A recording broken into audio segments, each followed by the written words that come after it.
Ay, yeah. Ay, ay. Miracles come while we in the fight. Don't give up and hold him tight. You will have a visible battle scar, but never forget who you are and fight, fight, fight. Hello, and welcome to Embracing the Fight. I am Erica Lamar, your digital creator and host. I created Embracing the Fight so we could have an everyday conversation to talk about physical and mental health issues and concerns. And we could remove that stigma from, oh, did you hear that so and so had such and such?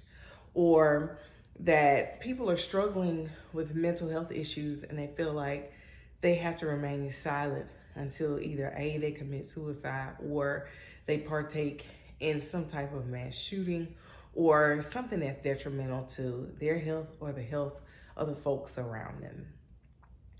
We hate to see anything like that happen, so why not just go ahead and talk about it? So today, what I really want to focus on is self-care. That's something that I really had to learn to do. I mean, I watched my parents, my father especially, go to work day in, day out. And then when he get off work, he would just go and do things outside in the yard. He'd work on cars. He would fix things for other people. He was constantly moving, constantly working. And then my mom, on the other hand, she was constantly moving and working, in and around the house. She was either cooking, cleaning, helping us with our homework. She was doing all these different things.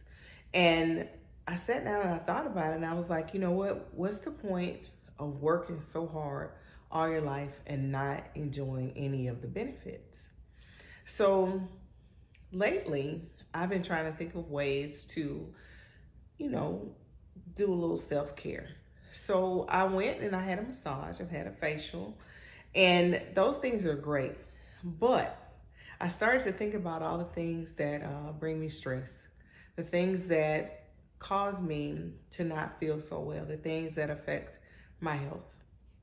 So I decided to take a vacation.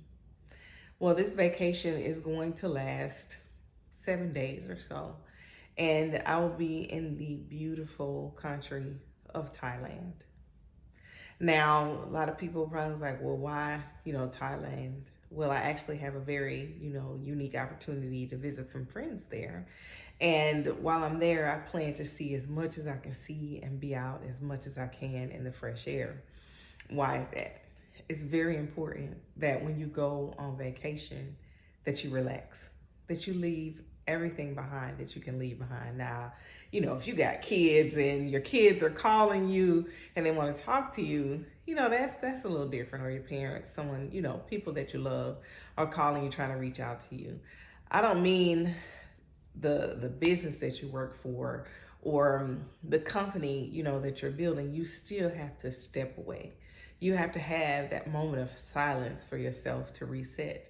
Because if you don't, then everything in your world is going to start to come together. It's all going to, come to a head. And you're either going to get sick and it's going to force you to take some time off, or you're going to get burnt out. And you'll be sitting there wondering, is it, really worth it? So instead of waiting until the time that it takes for you to get to burnout or to you becoming physically ill, sit down and take inventory and decide, what it'll take to help you be the healthiest that you can. Think about self-care options. I mean, there's lots of things that you can do. Even if you are a single person and you don't have a lot of people, to hang around or to be around, or you just moved to a new area, start looking at things that are in the area that interest you. Like the other day, I went online and I started looking for things to do, in this area just to blow off some steam, to relieve some stress. And I saw some axe throwing. I don't know if it was classes, but there's an axe throwing place less than 5 miles from where I live. And I think that's pretty cool. So when I come back from Thailand, I'm going to actually go to this axe throwing class. And as I mentioned before, I joined a boot camp and I've been working out with some amazing ladies at the Empower Boot Camp of Wesley Chapel that is run by Crystal Cox. And it has opened my world to a lot of different things. I've made some great friendships, and I've also thought about extending the time that I'll be in the boot camp and potentially joining another class. And this other class that I'm thinking about joining, it will help improve my flexibility. And when your flexibility is improved, you reduce the potential to have any injuries. And with me, playing tennis, then injuries are not welcome, especially not if you're trying to win. So I'll be taking the time to take those classes. So the question is, what is it that allows you to wind down? I mean, some people might think taking a boot camp, is stressful, especially if they don't feel they're up to par to participate, in this particular class or this exercise. But you won't know unless you try. Don't count yourself out. Self-care has to start somewhere, whether it starts with an exercise that you can't do. Eventually you'll build up to where you can do it, and you'll start noticing your strength increasing. You'll start noticing your overall, your countenance will improve. Everything, just goes up when you exercise and you're feeling great. One other thing that I failed to mention before is some of these things with self-care, you can actually use your health savings account or your flexible spending account or insurance. For instance, if you go and you have a massage at a medical day spa, then you can actually use your insurance for this, or your HSA or your FSA to pay for it. So if you're looking for a way to spend those dollars, by the end of the year, then that's something that you should definitely, look into.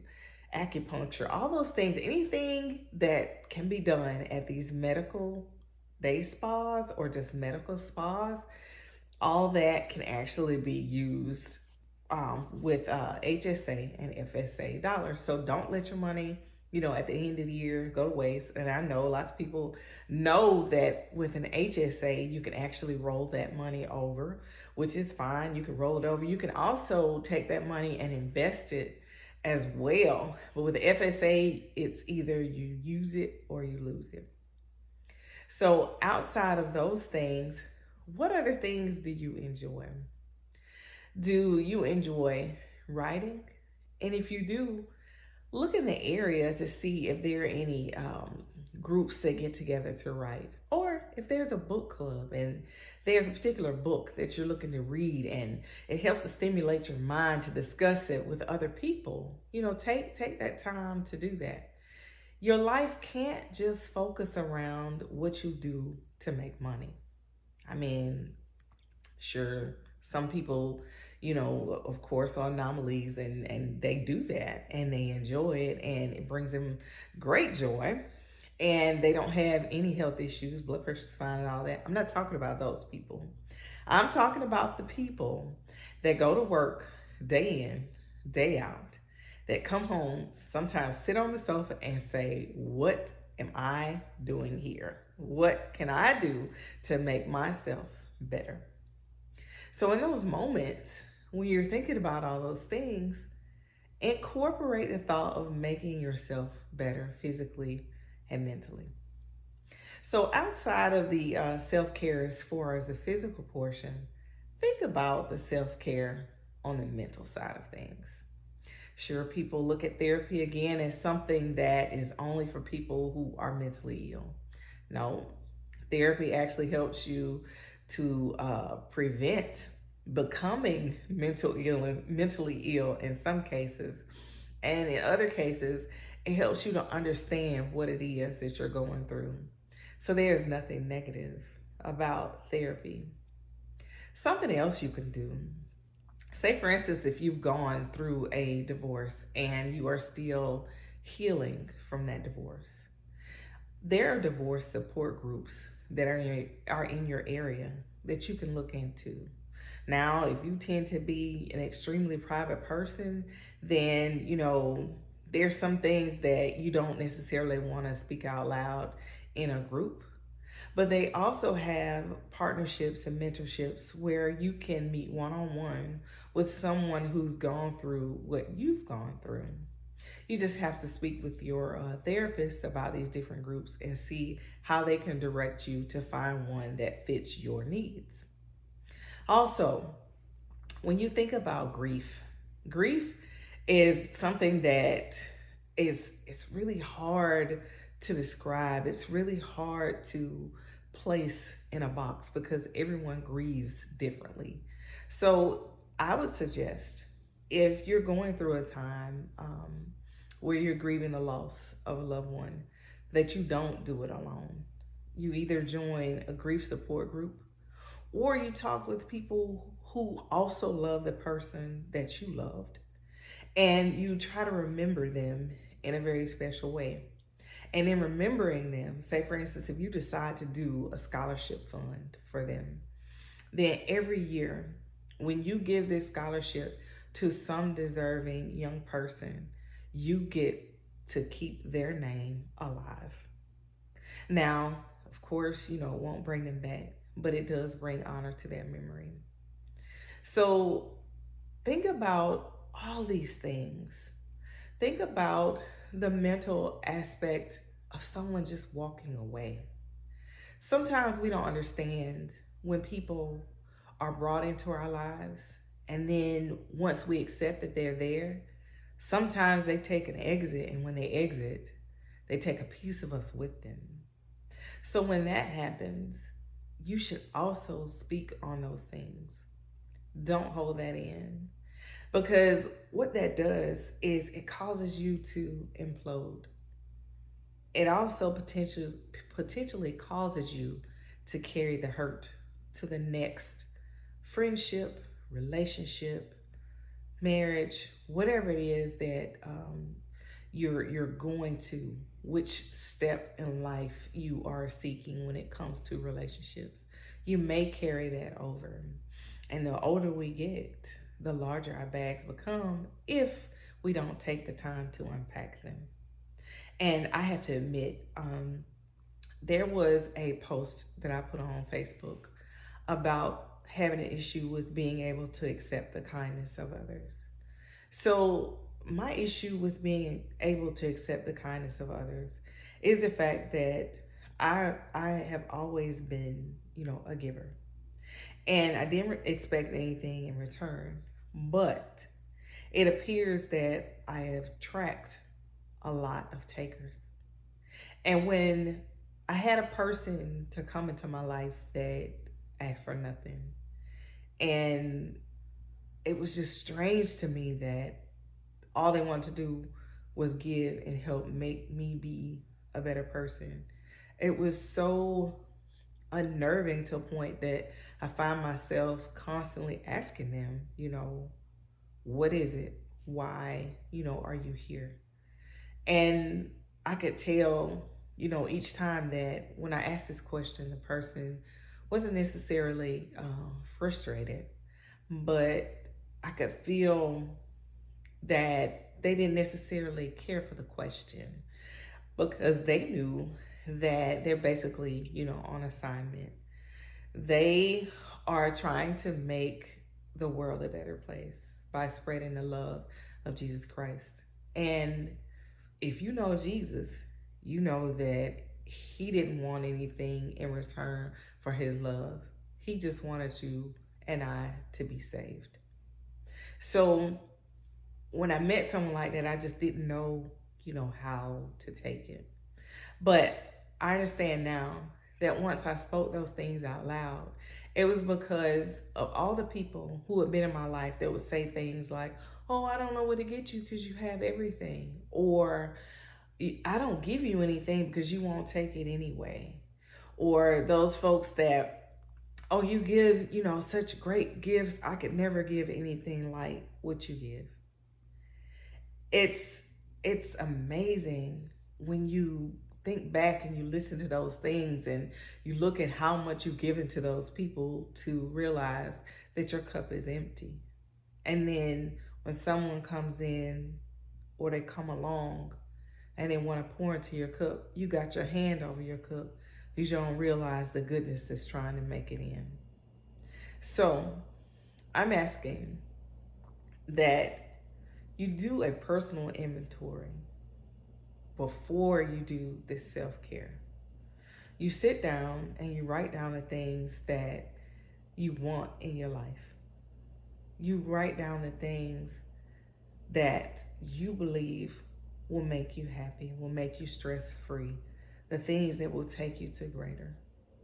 And then you start writing the steps to where you're saying, I'm going to do these things for myself at this time.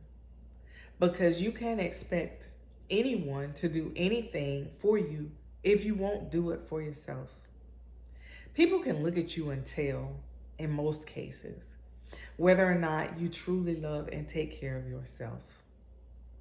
So instead of being the person that you feel like everyone's looking at, pitying, why not pretty yourself up?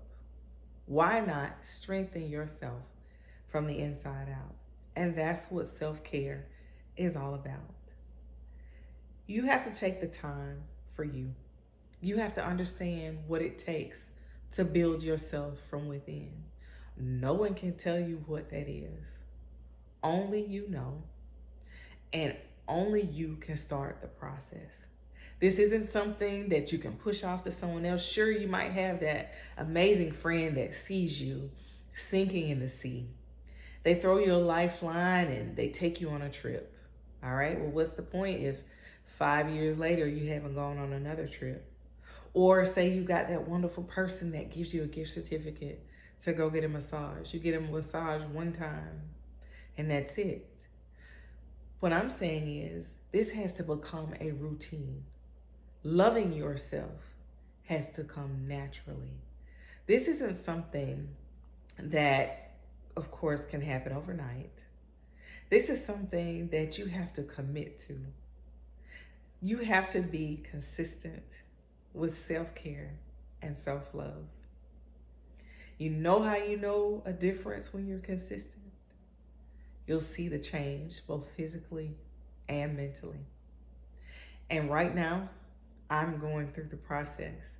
So if you go back to episode 1, now up to episode 15, you'll see the impact that self-care has had in my life. And if you continue to watch with me, you'll watch me grow and you'll watch me glow. Won't you do it with me? Please join me in embracing the fight. Thank you so much for tuning in to this episode concerning self-care. And I'll see you guys next week. Thank you so much. Have a great day.